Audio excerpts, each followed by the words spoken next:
வானவில் உருவாவதற்கு காரணம் சூரிய ஒளி காற்றில் உள்ள நீர்த்துளிகளுடன், குறிப்பாக மழைக்கு பிறகு இடைவினை புரிவதே ஆகும்.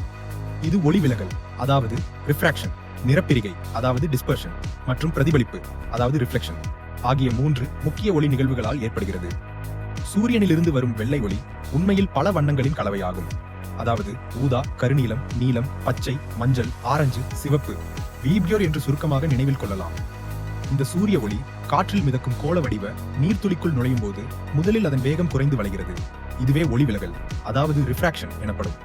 ஒளி விலகலின் போது வெள்ளை ஒளியில் உள்ள ஒவ்வொரு வண்ணமும் சற்று கோணத்தில் வளைகிறது. சிவப்பு நிறம் குறைவாகவும் ஊதா நிறம் அதிகமாகவும் வளையும். இதனால் வெள்ளை ஒளி அதன் வண்ணங்களாக பிரிகிறது. இது நிறப்பிரிகை, அதாவது டிஸ்பர்ஷன் எனப்படுகிறது. இவ்வாறு பிரிந்த வண்ண ஒளிக்கதிர்கள் நீர்த்துளியின் உட்புற பின்பக்க பரப்பில் பட்டு பிரதிபலிக்கின்றன. இது இன்டர்னல் ரிஃப்ளெக்ஷன் எனப்படும்.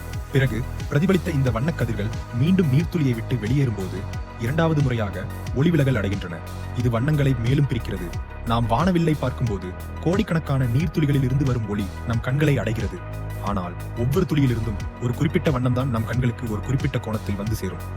சூரியன் நமது முதுகுக்கு பின்னாலும் மழை நமது முன்னாலும் இருக்கும்போது ஒரே கோணத்தில் நம் கண்களுக்கு ஒளியை அனுப்பும் அனைத்து நீர்த்துளிகளும் சேர்ந்து ஒரு வண்ண வளைவாக நமக்கு தெரிகின்றன. சிவப்பு நிறம் சுமார் 42 டிகிரி கோணத்திலும் ஊதா நிறம் சுமார் 40 டிகிரி கோணத்திலும் தெரிவதால் அந்த வண்ணங்கள் ஒரு வில்லின் வடிவத்தில் வரிசையாக தோன்றுகின்றன. ஆக சூரிய ஒளி நீர்த்துளிகளுக்குள் ஒளிவிலகல், நிறப்பிரிகை மற்றும் பிரதிபலிப்பு அடைந்து குறிப்பிட்ட கோணங்களில் நம் கண்களை அடைவதாலேயே வானவில் தோன்றுகிறது.